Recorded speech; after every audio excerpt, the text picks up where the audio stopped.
All right. Good evening, everyone. People are starting to trickle in here, and give it a little bit of time to let people connect, and then we'll get this going for tonight. We'll be talking about writing tonight. So hopefully everyone came in with excited and ready to learn some stuff. Um, my name is Matt Kiesner. So I work for the instructional design team here, and I tutor and stuff. And also I worked on our writing curriculum that we have and authored that. We do this. Um, People will buy kind of short-term writing programs to help, or schools you also use it as well. So. But yeah, when we talk about how to be a better writer, I've got a Q&A open if you have any questions along the way. Feel free to throw those in there. Might be a poll popping up here in a second or two. If you could, just answer that, and we'll get going. Oh, there you go. Once I click on the correct thing. Okay. Um, all right. So we got a lot of things we're doing tonight. Talking about all kinds of things. The poll just opened up. So if you want to, if you don't mind giving us that information, we'd appreciate it. But we were talking about, the history of writing and kind of and why a lot of schools don't teach it as well as they could. And then once we get kind of that through that, we'll obviously address some AI issues, because as I was updating the slide from the slide deck from several months ago, and it's already like need to add and change some different things. But then once we're going to get into like vetted and useful writing strategies, we're going through those. So hope everyone is ready to go. All right, we got this. So our we got our Applerouth wise. Changing self beliefs change lives, and certainly being able to write is a way to change one's ability to communicate with the world, and job prospects, all kinds of important things. And we do three main things here. We're definitely an academic tutoring land. We also do lots of test prep, SAT, ACT, AP tests, all those kind of things. And then we also do executive functioning, which we're dabbling a little bit in here, because if someone is really struggling to organize writing, or devote the time to write, it could also be an executive functioning issue, which is we do coaching for that to help students with their ability to organize time, um, uh, complete their assignments, build self-efficacy and follow through for those things. And we have plenty of webinars for that as well. Usually, Jed himself handles that.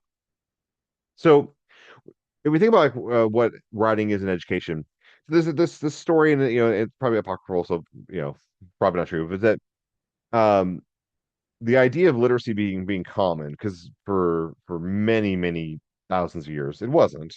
Literacy was always something that was um, it was a at need skill. But it's the Industrial Revolution is putting people into factories, and that there's a need to have a literate workforce, because you're working with machines, and it allows you to do things like put up a sign saying "Don't touch this," or "Don't stick your hand in there."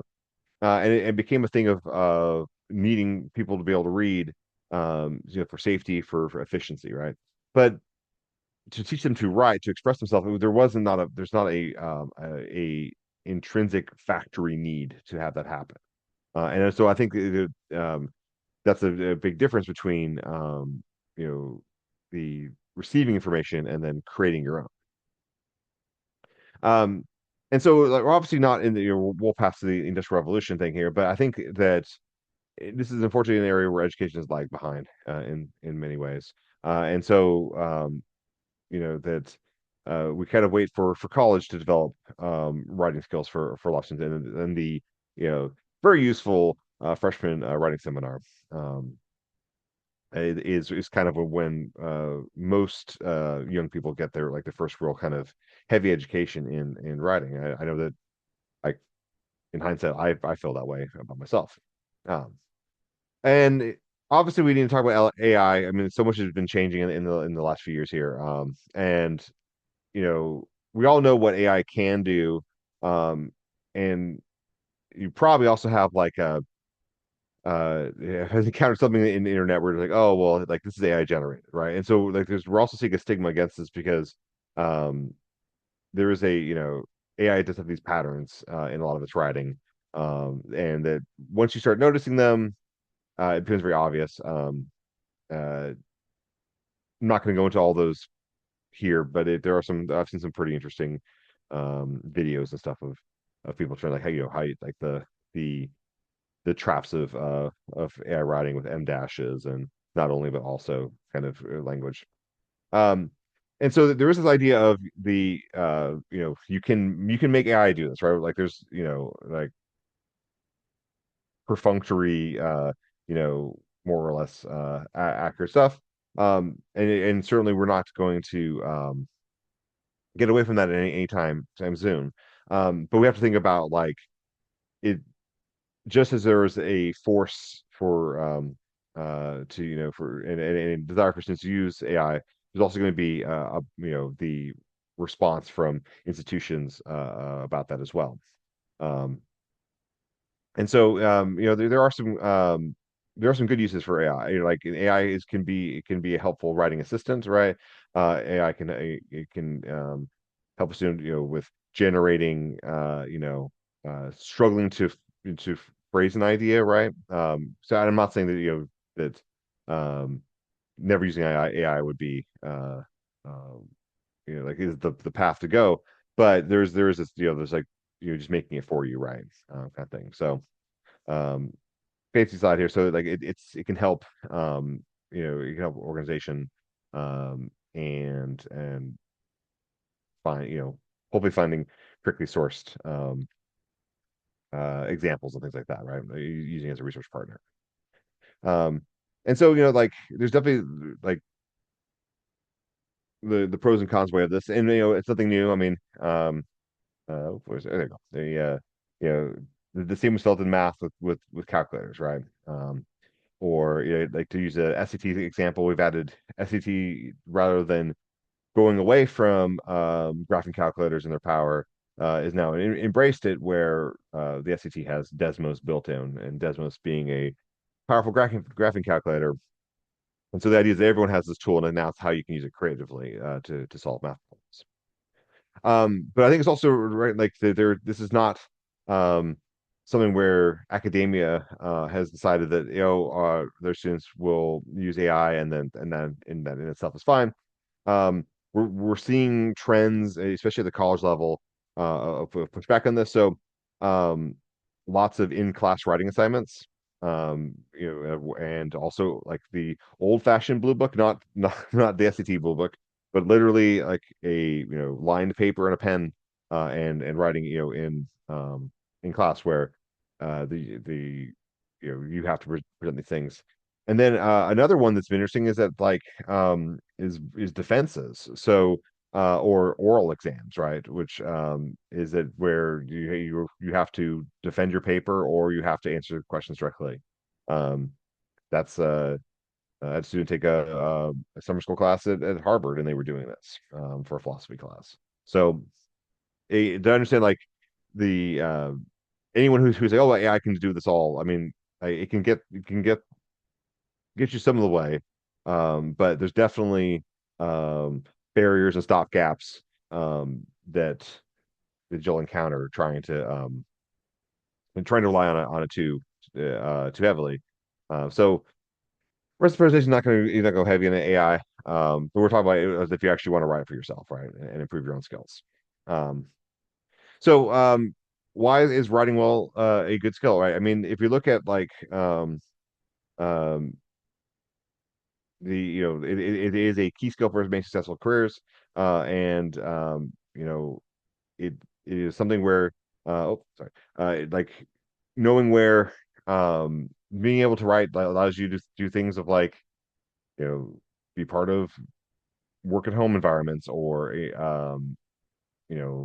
have comfortable jobs, and all these things that that if you don't have the skill, um you might have more limitations towards.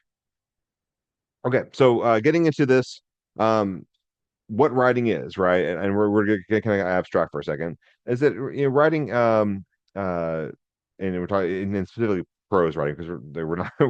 I've cut all the poetry slides out of here, but for prose writing, it's like there's only like three things that prose can do, right? It could tell a story, and this could be fiction, this could be a memoir, it could be the historical biography, it could be anything like that. You can explain something. You can, there can be instruction, analysis, a history of that, or can offer an opinion, right? So it was something where it's trying to change someone's mind, and show something of that. So um, that's really all writing can do. At least in the most practical applications, right? Um, so when you're Right. Writing is not as simple as just as throwing words on a page, right? And best writing is going to need to it takes some time to create. I someone who writes a lot of stuff daily, that even I have to have these processes of like of brainstorming or coming up with what I'm going to write. Um today, and so there are definitely different systems you can use, and so we kind of explore some of these. Is one better than the other? I don't think so. I think it's good to have personal choice on these things.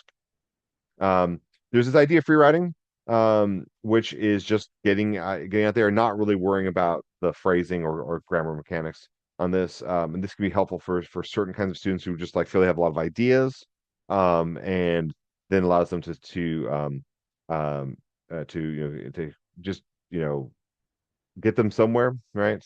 Um, the thing about free writing is that is definitely should not be your final draft because um, the next step would be like organizing and then also selecting because probably not everything that was in that first draft on there is going to be a keeper. There's also this idea of journals questions, and so the journal questions is the who, what, where, when, how, why, that kind of stuff. And so if you have a topic, this works great for like history stuff or when you have to summarize three chapters of a book or something. Is like, what are the questions that you can answer, right? And it's putting in the information that you can give the reader, right? Um, so it's definitely helpful to kind of rather than just thinking about something, fully abstractly, is giving yourself some questions. There's outlining, and so outlining is the idea of getting those ideas into sort of structures, ideally in paragraphs, and the flow of those things. And so one way to do this is with content mapping, and so we'll go over three different styles of mapping. Um, and that again, I think it's not that one of them is better than the others. It's just it's good to sort of see the options and then figure out what works best for the individual. So there's this T graph thing. Um, is the where it is good for comparison. So what that's going to be is you have two topics, and then you can have each row be something of comparison. So here we're comparing Mickey versus Donald, um, and you can see things about their uh, biology, their clothing choices, and their personality, right? Um, and so this is great for things when you're doing comparisons. It also can be expanded out if you have three things or more on there, right? But at a certain point, you essentially made a whole spreadsheet.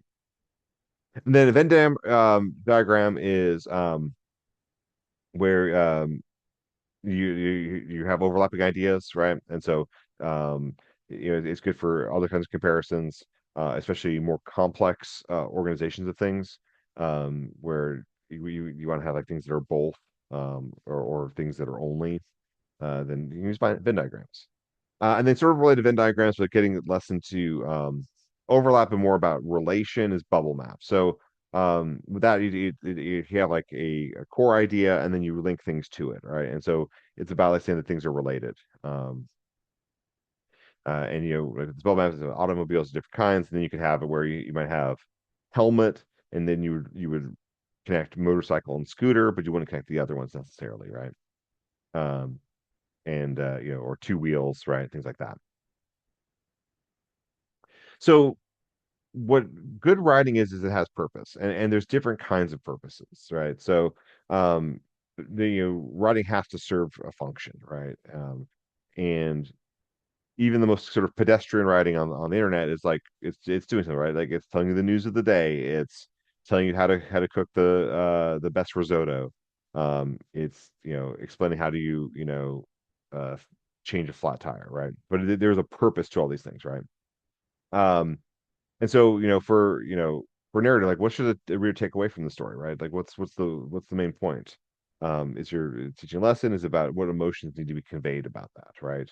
Um, because narrative should have some sort of emotional effect on the reader.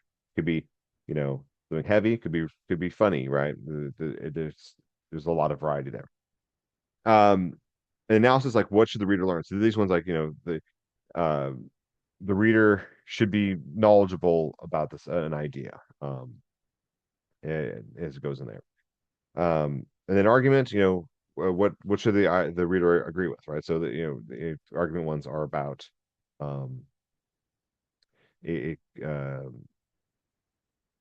putting forth an idea that is rhetorically sound and it's something that you want the reader to agree with.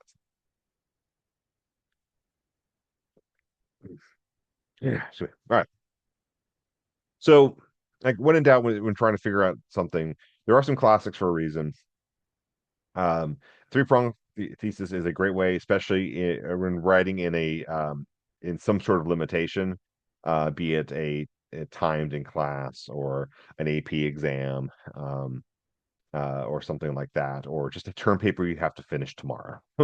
um, there's something like that, right? So a uh, if you look at this one, so individually, we can reduce microplastic pollution by purchasing reusable containers, supporting local agriculture, and making food at home. Okay, so this is like it's saying like how we can reduce things, right? I think there's yeah, um, and then it has three. The prongs are the three examples, right? So purchasing reusable containers, and that's one idea, and then that's an idea that could be expanded on, like what are good reusable containers, right? Supporting local agriculture, okay, that's also an idea. Like how does one support agriculture and making food at home versus eating takeout all day? So what is like how does one come up with a meal plan or like cook what they like, right? And so that structure then um, like of the three things now then creates your example. And so you definitely want to be parallel with um, a three-pronged thesis where like you get an introduction and then typically the introduction concludes with the three-prong thesis, I can say it. And then example one is the first prong. Example two is the middle prong, and example three is the third prong. And then obviously same time for conclusion that either at its most simplistic is just sort of um uh restating, but it could also be things like, oh, there were other options, like there are many other things that you could be done or something, or like call to action, like what could you do to reduce this concern. So, I find when I work with students, paragraph organization is really an intuitive skill. It's if a student starts gets writing and they're like putting sentences together as they're thinking of them, um, but then what will often happen is that you might have a page or more that's one paragraph, right? Um, and you're realizing that like what's going to work best is like human attention is not great. Um, you know, you want three, four, 5 sentences per paragraph, and then it's probably good time to like either move on from that idea or extend to the next step or something of that way. Now, obviously there are exceptions, but we're not really doing PhD dissertation instruction at this point. Um, but then like if you're in a writing instruction or helping someone, a great feedback is to say, hey, like this is a really long paragraph. Um, I think, I think it could be two paragraphs. Where should it go, right? And notice that that's not instructive of like you should, after sentence four, but letting them make that idea, right? And then seeing what their thought process on there. I think is good feedback. Um, and then you definitely when structured paragraphs, thinking about transitions, and these are words or phrases that link ideas. I find that um, a lot of students don't think to put those together. They just they assume people understand the connection or causality or difference between things, and um, it's good to reinforce this of like and what I find is that for a lot of students, they they don't necessarily get all the ideas that are in their head on paper, and when they do, they make assumptions about what the reader like will think of the same as them. Um, and this could be as simple as using vague pronouns and referring to it, and where it's never clear what it is. Or it can be something where um, the like each paragraph kind of seems a little jarring, and so like I would kind of lean on overusing them or like, just stating them, because I think by and large it's going to lead to a more cohesive essay. And like critics are good about like the flow of writing because, if you have two statements here, right? You have one statement and then you say but, and then the second statement, like that means the second statement is more important. So it allows you to kind of the writer to address ideas and build upon them by using transitions, right? And showing differences of that. So a lot of transition on this page. And these are four common categories. There are more. If someone's struggling with this, yeah, I think this is a good one. You're talking about um, where AI can be helpful. Like, well, what's a synonym for however or something? And you know, you know admittedly, a web browser can, and Google search can do that as well. But not just relying on like on a few. I think this is I think a great way to a great place to build vocabulary, and you kind of because doing so increasing your complexity of of the logic and therefore of the language. Logic and doing so creates more complex language. Okay, so no one like just writes the first draft. Well, it's highly unlikely that writes the first draft, then it's great. Um, and understanding the importance of revision and final draft is really important on there. So I think there's um, a common thing of that. Okay, I got it done. I had to write 2 pages for history class, and I did. And maybe that's okay for that, that level of assignment, but the ability to go through and like uh, and improve upon it, I think is a really important ability because um, giving a writer feedback and they're like, okay, like the phrasing of this sentence is, unclear. Like, look at it. What were you trying to? What were your intention? How can you rephrase it better? I think is important for sure. Um, so one of the things if you are helping a writer, and I think it's like the most demoralizing thing you'd have, especially for someone who's like, they're struggling a little bit with this, is to just overwhelm them with rules and comments and red marks, right? Because then the student doesn't know what to do, right? And is more likely to feel defeated. I can't do this at all, right? So in the revision process and like focus on certain tasks, right? Don't just get caught up in the minutia of any little prepositional error or misplaced apostrophe, or a lack of parallelism in a list or something, right? Those are another those aren't important, but it's a lot of different things, right? Because you can within a few sentences really overwhelm someone. So but think about it, what's like big picture stuff that's important, right? Does it have a clear relevant thesis? Like, is it on topic? And is there something, is it the writing with purpose? Do the details support, right? Are they specific enough? Like, and are they effective, right? Is the organization and transition, does it make sense? Um, in there. And then we can get into like oftentimes students will rely on a certain kind of sentence trope and then reuse it multiple times, even in one paragraph, right? And so trying to break them of the habit and get into more flexible ways of sentence construction and opening their eyes to other ways of writing something, using, non-essential clauses to add ideas into something, and or starting with a prepositional phrase, things like that.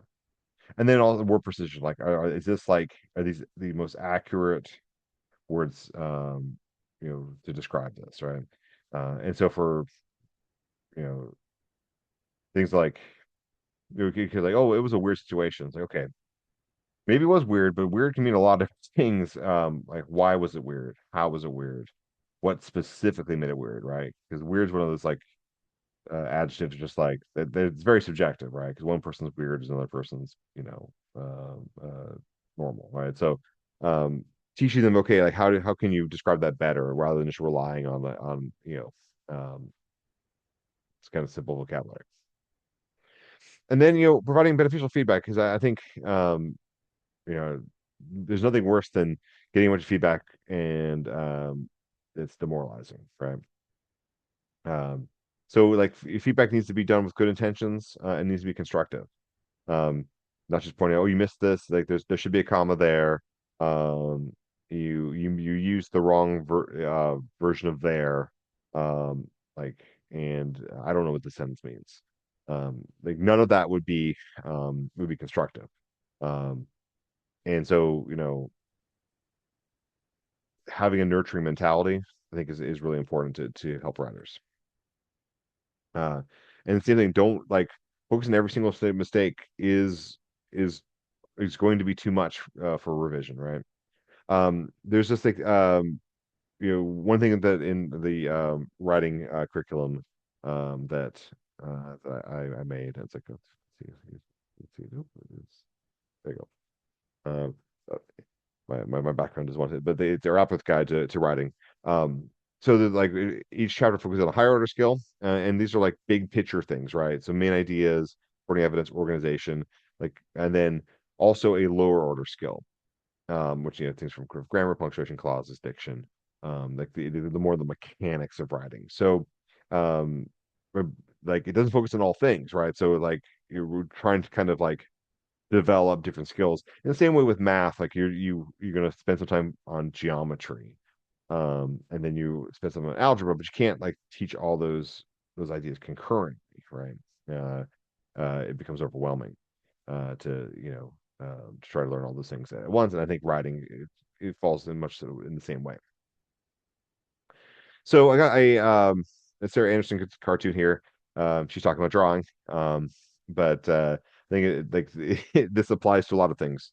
I was also watching a video earlier this evening saying that apparently Sarah Anderson is suing uh, uh, OpenAI for stealing her cartoons, which is interesting. But that's a case that is still pending. But I think the point here is why do you draw so well? Practice. It must be innate gift from God.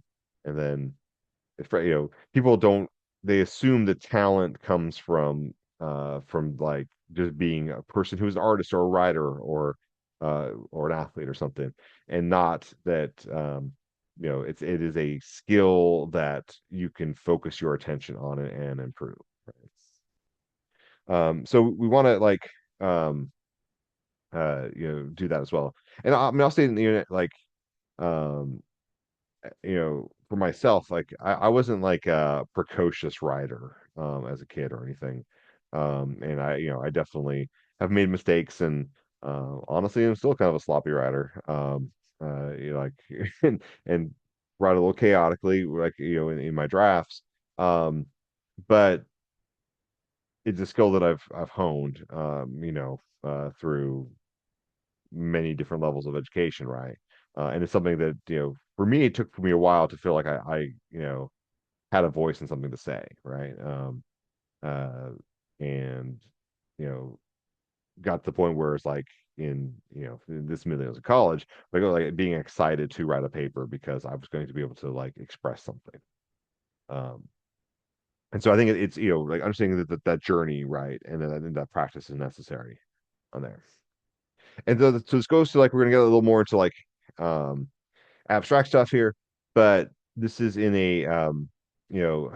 this idea of growth mindset versus a fixed mindset. So growth mindset is that you're focusing on getting better, where fixed mindset is saying like I'm just not good at this, and like you're establishing a level. And really, like we can't have a growth mindset on all things, so we'll never get anything done. But especially for academic things, right? That's of like, okay, I struggle with that. What can I do to get better, right? Um, and it might be the next slide there. Nope. Okay. Um, the um, a lot of students will have like they've spent time getting good at something, whether it's sports or playing guitar or a video game or something, right? It doesn't have to be an academic interest, right? But they've decided that to put time and effort into improving in something, and so everyone has a growth mindset in some regard, right? Um, and so it's just a matter of like finding that space, like whatever drives them for that other interest, like applying it academically. Um, and so like they doing this kind of changes your brain, um, where like you have to, okay, something didn't go right. How do I improve? Where a fixed mindset is kind of like, you know, is accepting defeat and like and inhibiting growth and improvement on there. So these are important, like the psychology of improvement, right? All right, so um, promoting growth as a writer, the sort of the best way to do this is 3 R's, and took a little creative liberty on that, but like reading, writing, and revising on there. So um, reading is important uh, you know, for writing because it's exposing you to turns of phrase, new ideas, um, the idea, analogies and more figurative language, rhetorical devices and things.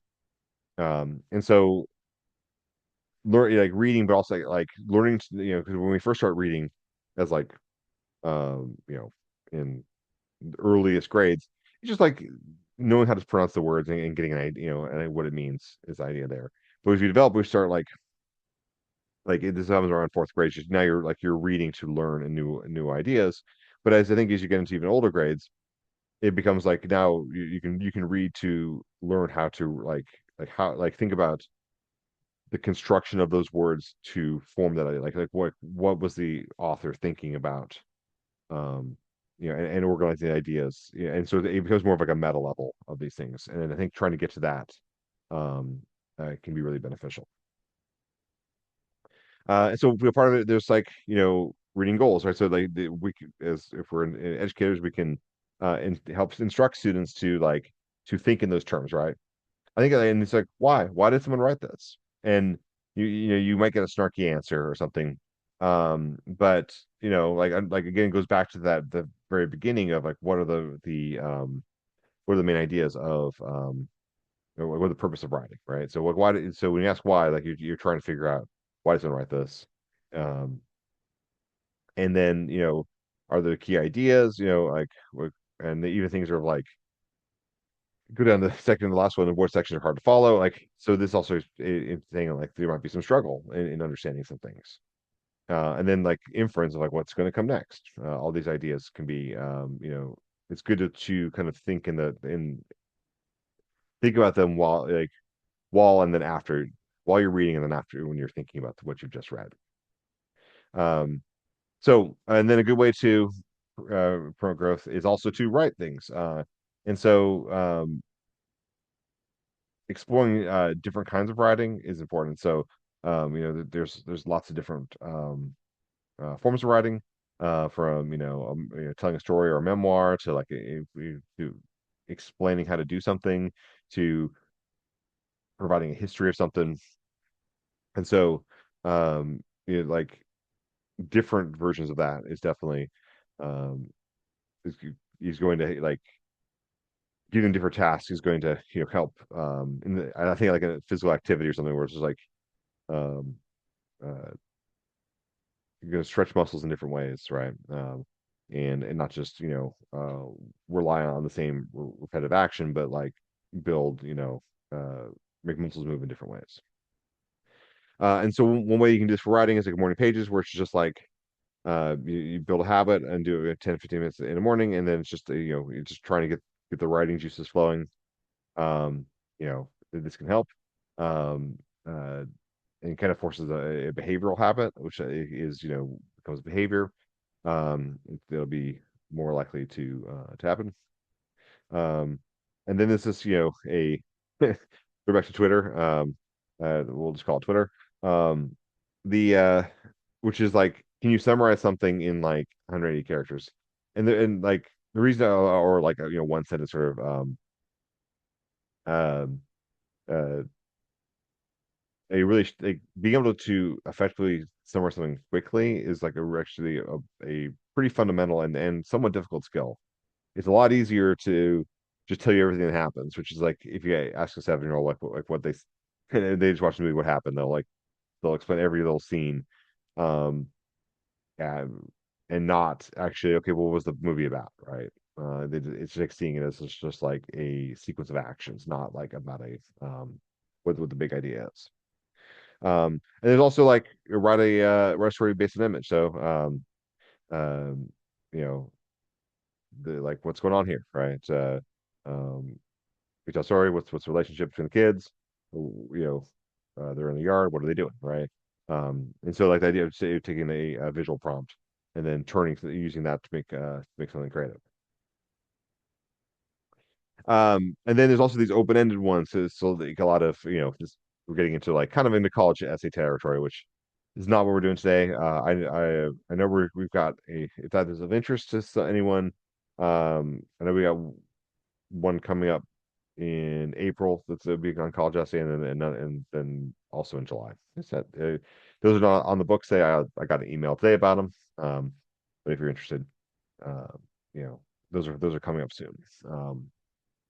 But some of these are like responding to a question, right? So experience you wish you had again, fifth person you'd like to meet. These are ways to start like to uh, give an open-ended question to that you can answer in terms of writing. And then there's also this agree disagree. So now we're getting a little bit more into the argumentative side, right? You can use these sort of like maxims or common phrases. Um, the um, there's no down here like that one thing like usually actually a lot of words you agree disagree. I mean, you could say yes or you could say no. But especially we're getting into like older grades into high school and stuff. It's good to like try to be nuanced here, right? Because it's like um, this is you can make this a yes no question, but I think a more interesting answer is somewhere in the middle, right? Um, where it depends, like um, like actions regard other words. It depends, on what on actions or but it's certainly words can inspire actions, right? Stuff like that. And so yeah, this again, this like theme from so binary we're talking about like it's all good, all bad, right? It's one side or the other.